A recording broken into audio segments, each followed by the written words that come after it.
Joy Boy has always been one of the biggest mysteries in One Piece, including his true name. But recently, with the newest chapters of the manga, we saw Rocks confronting Imu about Joy Boy, and then we finally get Joy Boy's real name. So, without further ado, let's dive in. From the start of the Void Century's history, the figure called Joy Boy was never truly an isolated individual, but an idea that transcends eras, is reborn in different bodies, and is shaped according to the world's need. The first major revelation is precisely this. Joy Boy is not a proper name. It is not an alias someone carried voluntarily. It is a title, an epithet, almost a phenomenon, attributed by history itself to those who awaken the same ancestral flame, the absolute will for freedom. The true name of the one who once held this title 900 years ago was never preserved, not because it was irrelevant, but because the victors erased everything that could reveal the true identity of this natural enemy of the gods. Joy Boy, in truth, was likely the first pirate in history, the first human being to sail the seas not moved by governments, kingdoms, or treaties, but by the urge to live free. When the world was still stumbling in the chaos of the Void Century, he was breaking boundaries, shattering political barriers, and confronting the 20 kingdoms that would later form the world government. Before any pirate flag fluttered at the top of a mast, Joy Boy already represented the original sin, absolute freedom in a world that sought to control everything. His origin, however, goes far beyond a simple rebel. Joy Boy was born into a highly technologically advanced kingdom, a civilization so advanced that it seemed like magic in the eyes of other nations. This kingdom prospered about 900 years ago, but its existence was deliberately exterminated. The 20 kingdoms united to destroy it, and when they won, they rewrote the world, erasing records, memories, and any possibility of historical reconstruction. The destruction of Joy Boy's kingdom was the ground zero of the lie called world peace. Among the few remaining fragments of his existence is the promise made to Fishman Island. He himself wrote the poneglyph of apology, lamenting that he failed to fulfill the agreement to bring the island to the surface.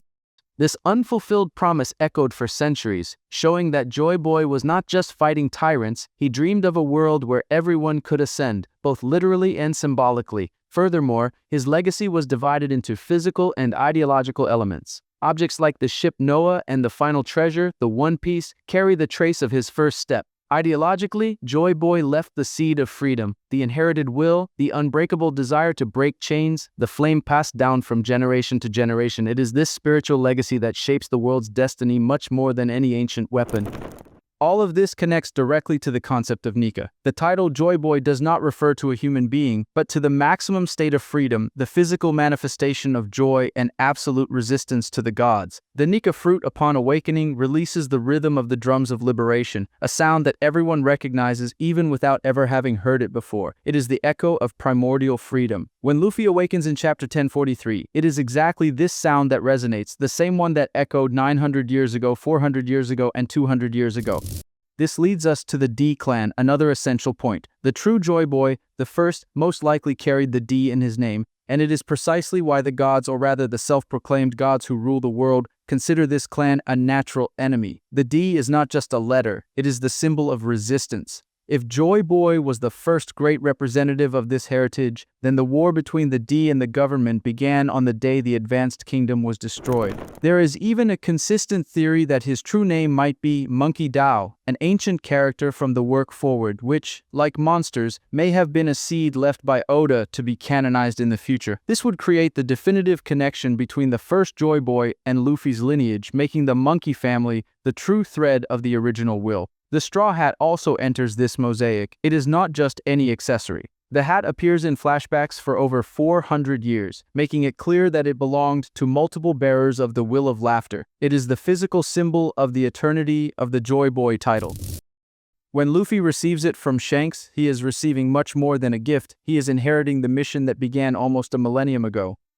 And speaking of multiple Joy Boys, the evidence multiplies. The boy in Norland's flashback 400 years ago had the same symbolic traits. The giant robot Emet was activated 200 years ago by the Drum of Liberation. This means another Nika bearer existed during that period. And there is even a theory of a Joy Boy linked to the origin of the Sun Pirates, which would make Fisher Tiger a perfect mirror of this will, even without the devil fruit. The giant robot is the undeniable proof. Emet only awakens with the presence of the drum rhythm. If it was activated 200 years ago, it is because someone, possibly a Fishman since they were recognized as humans in that same year, temporarily awakened the spirit of Nika. In other words, Joy Boy's will never stopped manifesting itself.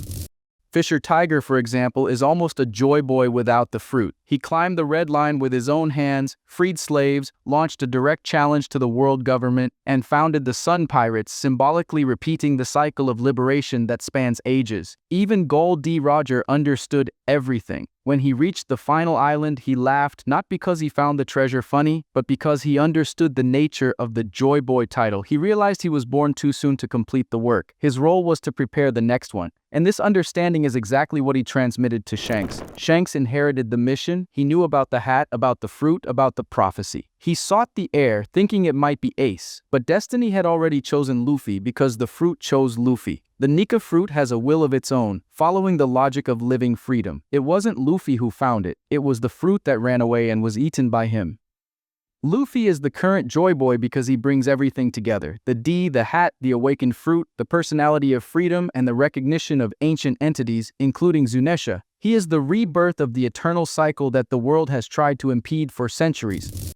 And this explains why the world government fears Joy Boy more than any ancient weapon. If the new Joy Boy completes what the old one could not, the entire system collapses. The truth of the Void Century will come to light. The world will be freed from the cycle of tyranny. Wano was the perfect stage for this return. The Kozuki clan preserved everything. Kozuki Oden paved the way. Toki adjusted the timeline. Zunesha recognized the sound, and Luffy finally completed the awakening, defeated two emperors, and re-established the rhythm of liberation. Meanwhile, in the current events we follow in Chapter 1165, we see that everything is converging to the same point. Rox is already dominated by Imu's influence, and this is exactly what makes his demonic form so unbeatable, a dark echo of what Joy Boy represents.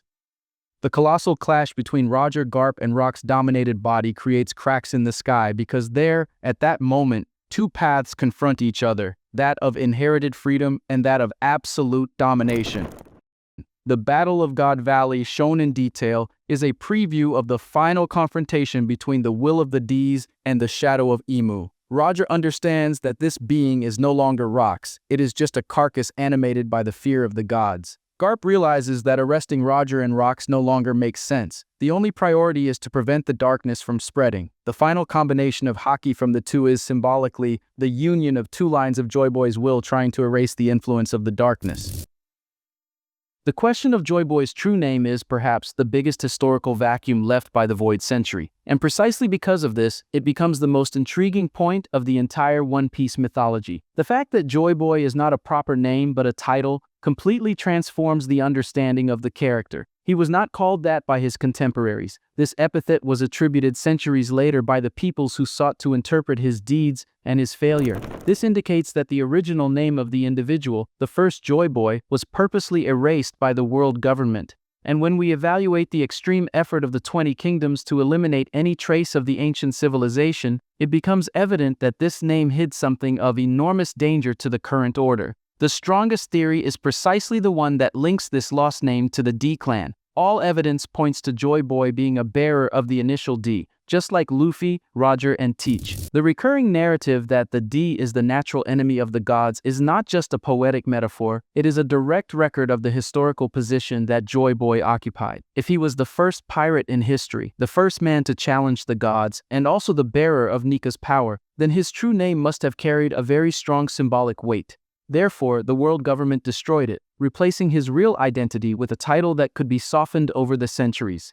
Among all the possibilities, the most plausible name, and the most consistent with Oda's narrative style, is precisely Monkey Dao, or Monkey Dio.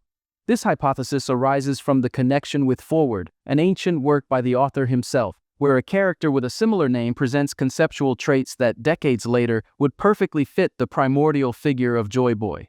Just as monsters served to canonize Ryuma and establish formal bases of the One Piece universe, Forward may have been secretly the prototype of the Joy Boy mythology. And if this is true, then the original name of the first Joy Boy was not only Monkey, but directly established the lineage that would culminate in the appearance of Luffy hundreds of years later. Oda has always made it clear that nothing in the world of One Piece is accidental. Therefore, the fact that Luffy, Roger, and Garp share the surname Monkey was already a gigantic clue. However, the big difference is that the original Joy Boy possibly did not use the name as a mere family surname, but as the name of a people, a destroyed kingdom, perhaps even an entire civilization. Monkey, in the prehistoric context of the work, may have been a clan, a tribe, or even the symbolic name of the warriors who followed Nika's liberating philosophy, something so dangerous that the 20 kingdoms decided to eliminate every trace. Another crucial point of this theory is that the disappearance of the true name was not a narrative limitation. It was a historical event internal to the world. The world government did not want anyone to be able to track the origin of the first Joy Boy, let alone link that origin to the D and the mythical power of the Nika fruit itself. If the name Monkey Dao were kept in the records, entire civilizations could recognize the pattern, the cyclic return of the bearers of the will. This simple recognition could trigger a global rebellion, and precisely because of this name was erased, buried along with the world's first advanced civilization.